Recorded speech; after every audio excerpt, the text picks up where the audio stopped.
right, I might have to take my own advice because right now I am so frustrated by the fact that like I can't see anything more with this guy I'm seeing. And he's a great guy. He's a great guy on paper, great guy in person. And I just don't understand why I don't see more with him. Like, what made me want to see more with my exes? You know, like, it's so, I don't know why I'm getting emotional, but it's so frustrating.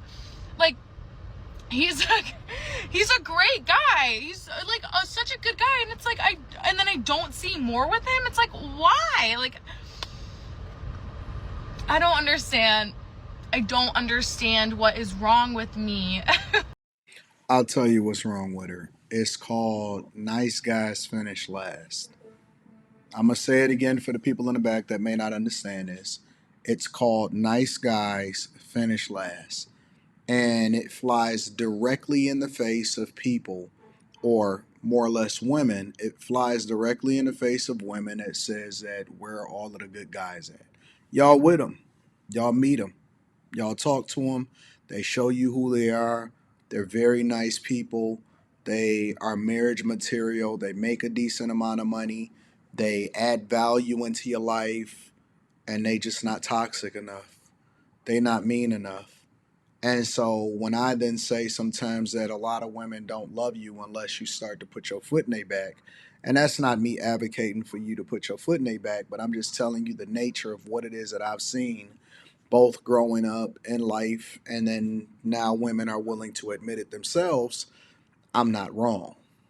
And of course, there's going to be women in the comments that say stuff like, oh no, Anton, we love nice guys. She just crazy. No, you don't. I don't believe it. I just did a review video yesterday and the day before and the day before of women that saying that they want to leave good marriages from guys that take care of them and fulfill their every need and pay for everything. But oh my God, I just want to be alone. And I seen other videos of women that saying that they just got fired from their job and they got a car crash right after that and they losing their children, but they want to leave their husband because just because he's a good father don't mean that we're compatible and we work together as partners. And this is just nonsense. This is nonsense. This is the emotional nonsense that come along with allowing women to be able to do what they want to do, and y'all should be able to do what y'all want to do, but at the same time, you can't absolve yourself of the consequences of the bad decisions that you make on a regular basis. And when I see these women, again, complaining and whining about their circumstances, I then tend to take the position that I don't feel sorry for them anymore because of the decisions that they made. And there's no better example of this when I'm on a panel and I'm having conversations, including Monday night. Tap in tonight, it's going to be fun. On this channel, on the Q Show, and I'm having conversations with women, and I say, yo, how many of you, and it's usually about 7 or 8 of them on the panel, when I say, how many of y'all actually passed up on the good guy, passed up on the guy that you were supposed to marry, passed up on the guy that was best for you? And then all of them, every last one of them actually raise their hands. You know why? Because it happens every single day. But that's not even the worst part. The worst part about it is, it's two worst parts, right? The first worst part is they don't regret it. Like, as messed up as their life is, as much as they turn themselves into single mothers, as toxic as the men are that they interact with on a regular basis, they don't regret it because they crave toxicity. They crave negative attention. They want the guy that don't want them, or they want the guy that's not paying that much attention to them, right? They want the guy that every other chick want. And it doesn't mean that the guy that they're with, similar to this woman, is not a guy that every other chick wants. It's the fact that she already has him and that he's paying her too much attention, which then leads her to believe, because a lot of times these guys are just out of the streets. It's not that they can't go out there and get women. I see guys all day long. I'm out here in Miami and interacting with people and all of this other type of stuff. I see guys all day long that's just nice guys. They not out here in the streets. They interactive. They in a house. Women are getting mad at guys that tend to take their little bit of off time and play video games, and all they want to be out in the streets, and all they want to go out there and play, and all they want to interact with a guy. And usually, a lot of times when women cheat, because they cheat based off of proximity and opportunity, and just being familiar with a guy that just eventually be able to get into their pants. Usually when they cheat down. They don't cheat up.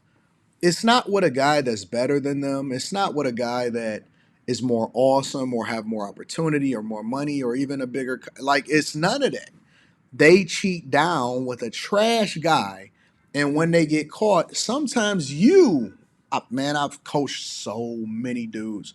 You may even question yourself, and what I'm trying to tell you is don't question yourself. Don't start to get self-conscious. Don't start to look stupid and none of this stuff.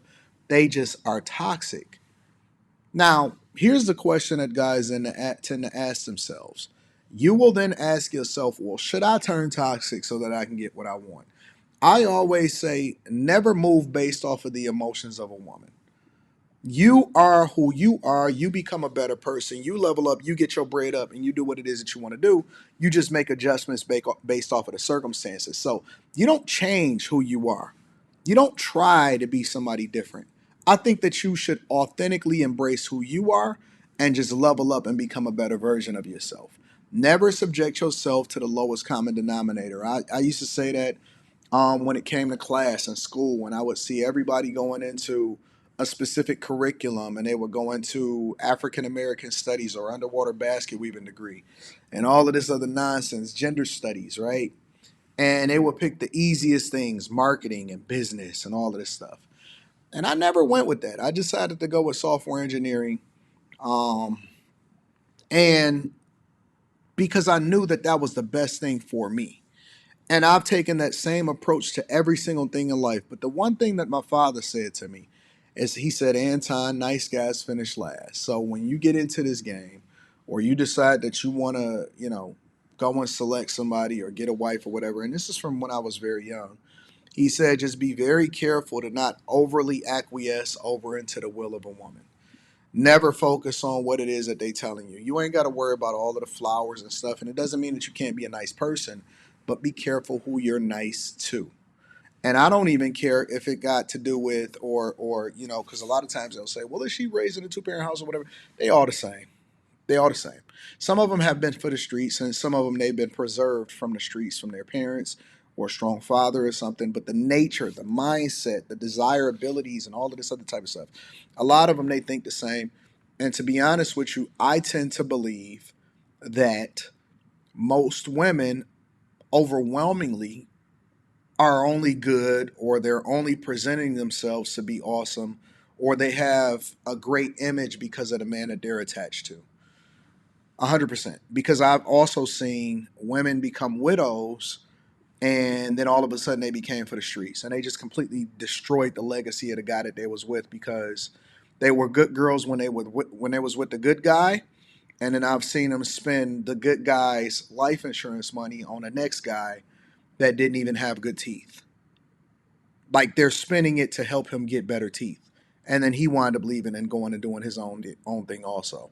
So, it's a bad environment to interact with because whenever a woman is willing to pick up their device and say, "Man, why can't I figure out how to be with the good guy and why am I more attracted to my exes who obviously were bad guys?" That's a big problem. It's a huge problem. Women are giving women bad advice.